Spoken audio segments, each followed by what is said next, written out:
ቀንዴል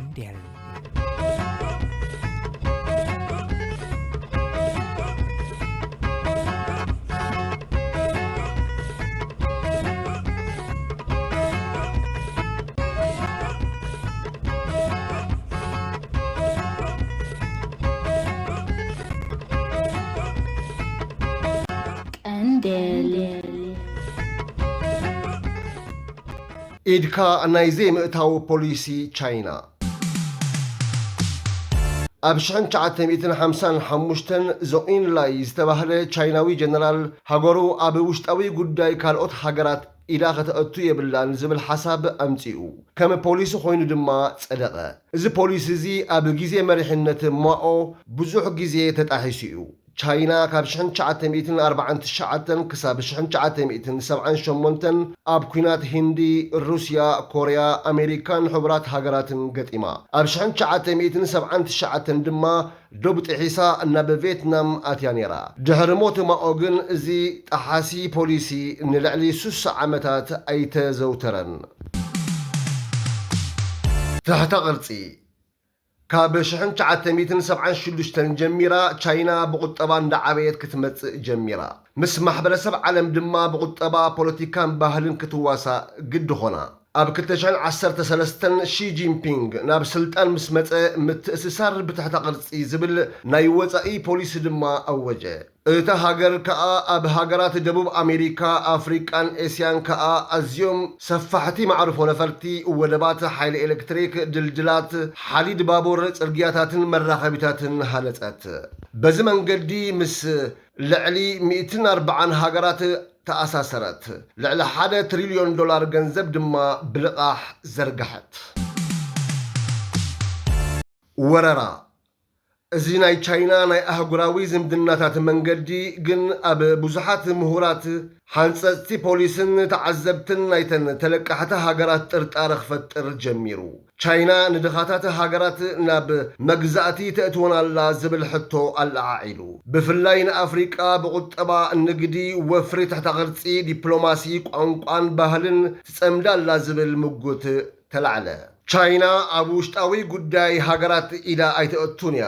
መራሕቲ እተን ተለቃሕቲ ሃገራት ኣብ ልዕሊ ህዝቦም ዘውርድዎም ምጥሓስ ሰብኣዊ መሰላት ብልሽውናን ከኣ ኣይንተያን እዩ።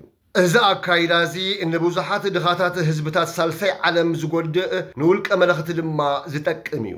ኣብ ርእሲኡ ኣብ ከባብያዊ ጥዕና እተስዕቦ ምዝምባዕ ብኡ ብዝኽሰቱ ምጥሓስ ሰብኣዊ መሰላት ነቲ ሃገር ተወቃሲት ይገብራ። ዕዳ ሃገራት ኣፍሪቃ እቲ ዝዓበየ ጸገመን ትሕተ ቅርፂ እዩ። ነዚ ድማ ቻይና ብልቓሕን ብሓገዝን ተዓጢቓ ትሰርሓለን ኣላ። እዞም ናይ ትሕተ ቅርፂ መደባት ዋላ እኳ ኣብተን ሃገራት ቁጠባዊ ዕብየት ንምርግጋጽ ተስፋ ተተገብረሉ እቲ ዘስዕቦ ዕዳ ግን ኣሰካፊ እዩ። ገለ ዕድአን ክኸፍላ ዘይከኣላ ሃገራት ልኡላውነተን ንኸድፍራ ተገዲደን እየን። ምኽንያቱ ዕድአን ኣብ ዘይከፍላሉ ግዜ ቻይና ኣዝዮም ወሰንቲ ዝኾኑ ቦታታት ብትሕጃ ትሕዘለን እያ። ኣብ ንግዲ እውን ብተመሳሳሊ እታ ዝያዳ ተጠቃሚት ቻይና እያ። ጥረ ነገራት ትወስድ፣ መስሪሓ ድማ ተመሊሳ ትሸጠለን። ጻዕዳ ሓርማዝ እዚ ጻዕዳ ሓርማዝ ዝብል ናይ ስነ ቁጠባ ኣምር ሓደ ፈጺሙ ኣበርክቶ ዘይብሉ ጻዕዳ ሓርማዝ ከም ናይ ገዛ እንስሳ መሓዝ ዝገልጽ ምሳሌ እዩ። ሓደ ካብቶም ብዙሓት ከንቱ ፕሮጀክትታት ቻይና መስመር ሓዲድ ኣዲስ ኣበባ ጅቡቲ ምጥቃስ ይከኣል። እዚ ፕሮጀክት ኣብ 2018 ተመሪቑ ከም ሓደ ዓብይ ኣብነታዊ ፕሮጀክት ከገልግል ይኽእል እዩ ዝብል ትጽቢት ተገይሩሉ ነይሩ። ግን ከምቲ ዝተሓስቦ ኣይኮነን። ካብ መጀመሪኡ ዕንቅፋት ገጢምዎ። ሕፅረት ኤሌክትሪክ፣ ሕማቕ ምሕደራ፣ ኣብ መንገዲ ዘጋጥሙ ሓደጋታት ጥራይ ኣስታት $1 ቢልዮን ገንዘብ ኣባኺኑ። ካልእ ኣብነት ኣብ ኡጋንዳ ብ2018 ዝተሰርሐ ንካምፓላ ምስ ኢንተበ ዘራኽብ ናይ 54 ኪሎ ሜትር ጽርግያ እዩ። እዚ ጽርግያ ሓደ ካብቶም ኣብ ዓለም ዝኸበሩ ፕሮጀክትታት ተባሂሉ ይስመ። ልዕሊ $450 ሚልዮን ወፃኢ ድማ ኣባኺኑ። ዝህቦ ዘሎ ኣገልግሎት ግን ምስቲ ዝተገብረሉ ወፃኢታት ዝዛመድ ኣይኮነን። ሰብኣዊ መሰላት ቻይና ዘለዋ መደባት ምትሕግጋዝ ኣብ ቁጠባዊ መዳይ ጥራይ ዘተኮረ እዩ። እትገብሮ ልዝብውን ምስቶም ሰበስልጣን ጥራይ ኮይኑ ግልጽነት የብሉን ኣብ ልዕሊ እቲ ተራ ህዝብን ኣከባብን ንዝወርድ በደል ከዓ ግዲ ትገብረሉን እያ ነዚ ንምርዳእ ጉዳይ ኣልፎን ንርአይ ኣልፎን ወዲ 25 ዓመት መንእሰይ እዩ ኣብ ቤት ፍርዲ ቀሪቡ ውሳነ ይጽበሎ ንሱ ምስ ብዙሓት ካልኦት ብጾቱ ኮይኑ ኣንጻር እቲ ብቻይና ዝተመወለ ካብ ኡጋንዳ ተበጊሱ ናብ ታንዛንያ ዝዘርጋሕ ቱቦ ነዳዲ ኣብ ዝተኻየደ ኣድማ ተሳቲፉ በዚ ምኽንያት ተደጋጋሚ ግዜ ተኣሲሩ ንሱ ድሕሪ ሕጂ እውን እናተኣሰርኩ ነዚ ኣድማ ከቕጽሉ ይብል እቲ መስመር ብዙሓት ሰባት ከም መዛብል ናይ ሕርሻ ቦታታት ክዕኑ ከምኡውን ማያት ክብክል እዩ ኣልፎን መንግስቲ ኣቐዲሙ ምስ ህዝቢ ክዘራረብ ነይርዎ ፍቓድ ከይረኸበ ከመይ ኢሉ ይሰርሕ ክብል ይሓትት እቲ ናይ ነዳዲ ቱቦ ልዕሊ 14,000 ገዛውቲ ከፍርስ እዩ ልዕሊ 100,000 ህዝቢ ድማ ከም መዛብል እዩ ሓደ ሲሶ ናይቲ ቱቦ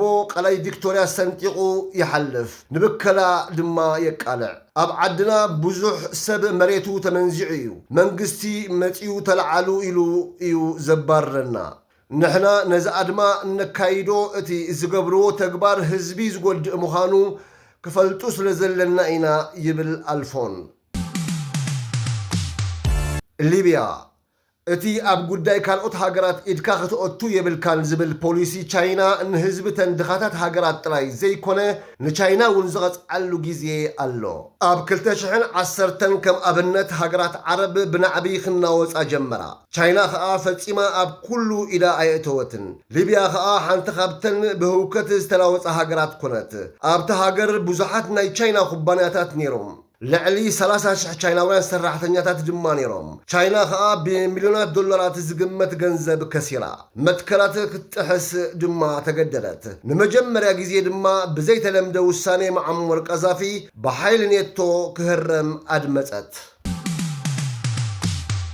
ሶርያ ልክዕ ከም ኣብ ሊብያ ኣብ ሶርያ እውን ናዕቢ ተላዒሉ ነይሩ ቻይና ከዓ ምስ ሩስያ ኮይና ኣብ ጎኒ ባሻር አልአሳድ ደው በለት ሃገራት ዓለም ንህዝቢ ሶርያ ካብ ዘቤታዊ መከራ ከየናግፍኦ ድማ ዕንቅፋት ኮነት ብሰንክዚ ህዝቢ መከራ ጸገበ ሃለቐን ናብ ሙሉእ ዓለም ተዘርወን ሶርያ በሪሳ ገሃነብ ኮነት ቻይና ግን ኣብ መርገፂኣ ጸንዐት ኣብ 2024 ባሻር አልአሳድ ተዓልዩ ኩለን ሃገራት ድማ ምስ ተሓድሽ መንግስቲ ዝምድና ክምስርታ ተጓየያ ቻይናን ሶርያን እንደገና ዝምድና ክፈጥራ ደልየን ግን ኣብ መንጎአን ዝተፈጥረ ጋግ ሰፍሐ ቻይና እቲ ሓድሽ መንግስቲ ኣብ መንግስታዊ መሓውራቱ ቻይናውያን እስላም ንኸይቆፅር ጸቕጢ ገበረትሉ ንሱ ግን መቓልስተዮም ኢሉ ነጸጋ ኣብ ሓምለ 29 እስራኤል ንሶርያ ኣጥቅዓታ ቻይና ግን ነተግባር ኮነነቶ ኣብ መወዳእታ ቻይና ናይ ማዕዶ ሰላምታ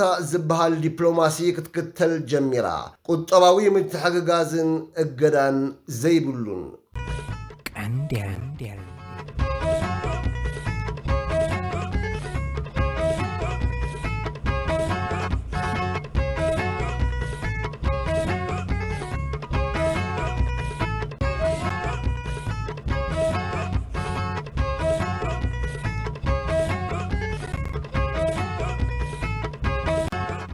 Daily.